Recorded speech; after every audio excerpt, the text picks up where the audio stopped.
મારું નામ જયરામભાઈ રામાભાઈ ગાંગોડા ને મકરબંધ જિલ્લા પંચાયત સીટ હિનાબેન નાનુભાઈ દીવાસે અને વિપુલભાઈ રાઉત જિલ્લા પંચાયત સભ્ય નથી તો બી એ જિલ્લા પંચાયત સમજીને અમને બધો ગુમરાહ કરે છે, ખોટી ખોટી વાત લાવે છે, ખોટો વિડીયો કરે છે ને અમે ગુંડિયા પંચાયતમાં જે તલાટી કે સરપંચ કે જે અમારો સભ્ય બોડી છે એ બધાને કામ કરવા દેતા નથી।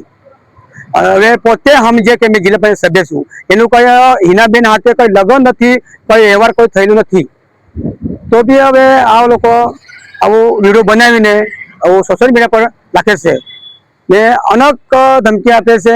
જો અમે કામ કર્યા આગળ 5 વર્ષ પહેલા તે જોવા જાય, તે જોઈને પછી વિડીયો ખોટો ઉતારે છે, આ તૂટે ફૂટેલે એવું બધું આ વિડીયો વાયર કરે છે કે મેં જિલ્લા પંચાયત સભ્ય તરીકે આવું એ બોલે છે વિડીયોમાં ને આઈટીઆઈ કરે છે બધું જ।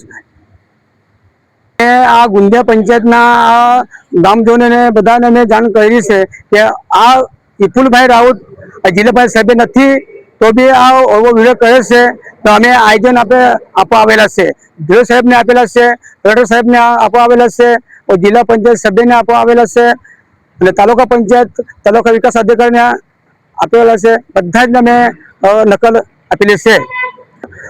જિલ્લા પંચાયત સભ્ય નથી તો બી એના પર એના પર કડક કાર્યવાહી થવું જોઈએ અને એનું જિલ્લા પંચાયત સભ્ય છે હું છે એનું ઓળખ થવું જોઈએ। એ કાના વ્યક્તિ છે કાનૂની મળે એ થવું જોઈએ। હું જાદવ મહેન્દ્રભાઈ કાળુભાઈ ગુંદિયા એક આગેવાન તરીકે અને ગુંદિયા ગ્રુપ ગ્રામ પંચાયતમાં જે જિલ્લા પંચાયત માકડબંધ સીટના જે ચૂંટાયેલા સભ્ય છે હિનાબેન નાનુભાઈ દીવા, જેમનો પતિ છે તે વારે ગુંદિયા ગ્રુપ ગ્રામ પંચાયતના સભ્યોને સરપંચોને ત્રાસ આપે છે, એક માનસિક ત્રાસ આપે છે। તેના માટે અમે આજે અહીં આવેદનપત્ર માટે આવ્યા છીએ।